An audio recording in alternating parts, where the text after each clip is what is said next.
It's time for PL Express. Every single Tuesday, we bring you some of the biggest talking points coming from the weekend that was in the Premier League and look ahead to what's next and some of the big topics that we really do need to touch on. And we must start with Manchester United because, yes, Janusz, it was a win for them, but there were definitely still some questions and concerns after seeing this game. My question to you is, are they still vulnerable and are they worse than they were last season at this point?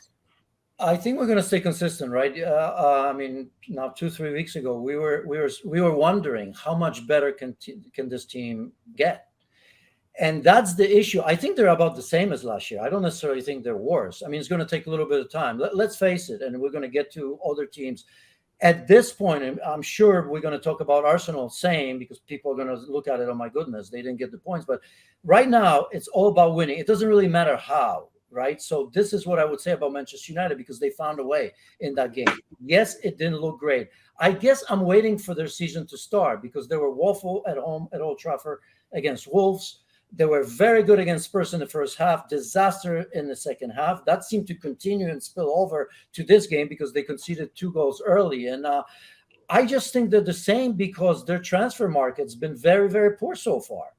Mason Mount's injured, but obviously he needs a little bit of time, but he hasn't been special. Onana, okay, I remember De Gea not starting well, and then he became a great goalkeeper for Manchester United over his years. So I think maybe Onana can, and let's give him time. But aside from that, I just don't think that Manchester United, the mighty Manchester United, arguably the biggest club in the world, them and Real Madrid in terms of, fan base and everything else around the world, still are looking for a left back. They continue to have injuries. We continue to look for another defensive midfielder.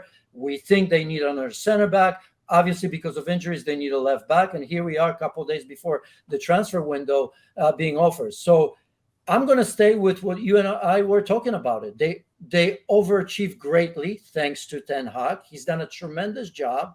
And one thing I remember saying in the preview to the season that I feel good about it now is I said, how much more can Ten Hag squeeze out of essentially the same group of players?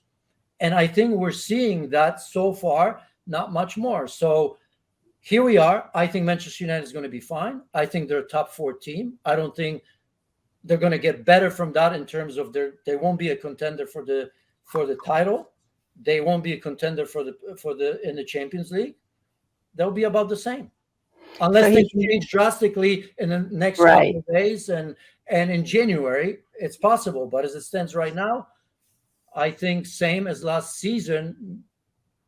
I don't know if they won a title last year and final. So he can squeeze a top 4 finish out of them, even with everything you've said. It just feels a little bit chaotic. Do you think that's just early season stuff and it will settle down?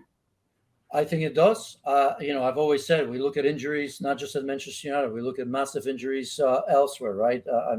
Real Madrid's of the world and Arsenal with Timber. As I've said, the biggest issue for me is lack of preseason. And that's why I'm always careful. I mean, there's no preseason. These world tours are absolutely horrible. That's the main reason, not that they play extra 10 minutes now because the referees make them so. I don't think there's a proper preseason where you actually get your fitness in because you go abroad, 3 days later, you play a massive game. If you like it or not, you have to show up because, I don't know, there's 80 or 100,000 people in Michigan or Dallas or Los Angeles or Mumbai or whatever you want to go. So there's that responsibility you feel to play above what you're capable of playing. So we're seeing that with everybody, with Manchester United now, a massive issue at center back, massive issue at left back. I just don't think teams were ready for that. And that to me is a big problem. I'm not making an excuse for Manchester United, but because the quality of the squad is still not where it needs to be. Thank you very much for watching ESPN FC on YouTube. For more highlights, analysis, and exclusive content, be sure to subscribe.